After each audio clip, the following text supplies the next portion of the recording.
بسم الله الرحمن الرحيم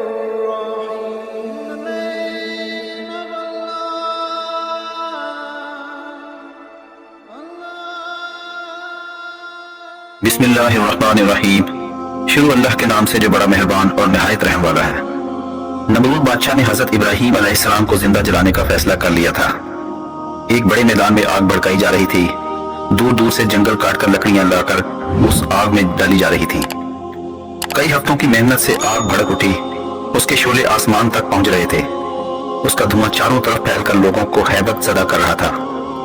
اس بھڑکتی ہوئی آگ سے دور ایک پربہار چمن میں ایک چھوٹی سی فاختہ کا نشیمن تھا، جس میں وہ سکون سے زندگی گزار رہی تھی۔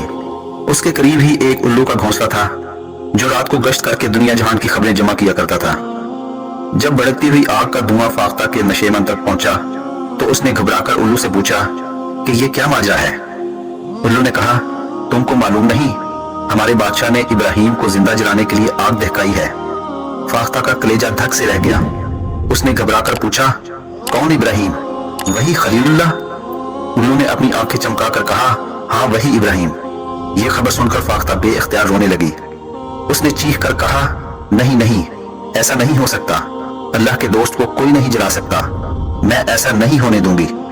الو نے ہنس کر کہا، تم کون ہو روکنے والی؟ کیا پدی اور کیا پدی کا شوربہ؟ فاختہ نے روتے ہوئے کہا۔ وہ بھڑبڑاتی ہوئی اپنے نشیمن میں لوٹ آئی۔ اس کی سمجھ نہیں آ رہا تھا کہ کیا کرے۔ اس نے اپنے بچوں پر الوداعی نظر ڈالی اور نشیمن سے نکل گئی۔ اس نے گڑ گڑا کر دعا کی، اے میرے رب، ابراہیم کو بچا لے۔ وہ قریب کے چشمے پر گئی اور اپنی چونچ میں پانی بھر کر تیزی سے پھیلی ہوئی آگ کی طرف اڑنے لگی۔ آگ کے شعلے بھڑک رہے تھے، لیکن فاختہ کی زبان پر ایک ہی دعا تھی، میرے رب، ابراہیم کو بچا لے۔ اور اس کی چونچ میں پانی کے چند قطرے تھے، جن سے وہ بھڑکتی ہوئی آگ کو بجھانا چاہتی تھی۔ جب وہ شعلوں کے قریب پہنچی اور آگ سے اس کے پر جلنے لگے تو اس نے وہ چونچ بھر پانی آگ پر ڈال دیا اور پھر تیزی سے دوبارہ چونچ بھرنے کے لیے چشمے کی طرف پلٹی۔ فاختہ نے کئی پھیرے لگائے، وہ تھک کر چور ہو گئی۔ آگ کی گرمی سے اس کے بازو چھل ہو گئے۔ بالآخر وہ اپنے نشیمن کے قریب بے دم ہو کر زمین پر گر پڑی۔ الو جو یہ سب تماشا دیکھ رہا تھا، اس نے زور کا کہا لگایا اور کہا، بیوقوف چڑیا، یہ چونچ بھر پانی سے آگ کا دریا بجھانے چلی تھی۔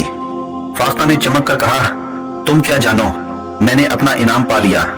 جب میرا مولا مجھ سے پوچھے گا کہ اے فاختہ، ہم نے تم کو تمام نعمتیں دی تھی، لیکن جب ہمارا خلیل آگ میں ڈالا جا رہا تھا تب تم نے کیا کیا؟ تب میں عرض کروں گی، میرے مولا، میں نے اپنی بساط بھر کوشش آگ بجھانے میں لگا دی۔ فاختہ نے یہ کہتے کہتے دم توڑ دیا اور الو سوچنے لگا، یہ چھوٹی سی چڑیا جیت گئی۔ افسوس، میں طاقتور ہوتے ہوئے بھی کچھ نہ کر سکا۔ دنیا کے ہر دور میں نمرود اور ابراہیم علیہ السلام کی کشمکش جاری ہے۔ آج بھی آگ ہے، اولاد ابراہیم ہے، نمرود ہے۔ چاروں طرف پھیلتی ہوئی آگ کو بجھانے کی کیا ہم کوئی کوشش کر رہے ہیں یا صرف تماشبین بنے بیٹھے ہیں؟ یہ فیصلہ ہم کو کرنا ہے کہ ہم فاختہ کے خانے میں ہیں یا دوسرے خانے میں۔ دوستو، آج کی ویڈیو اچھی لگی ہو تو چینل کو سبسکرائب کیجئے اور ویڈیو دوستوں کے ساتھ بھی شیئر کیجئے۔ اللہ تعالیٰ آپ کا حامی و ناصر ہو۔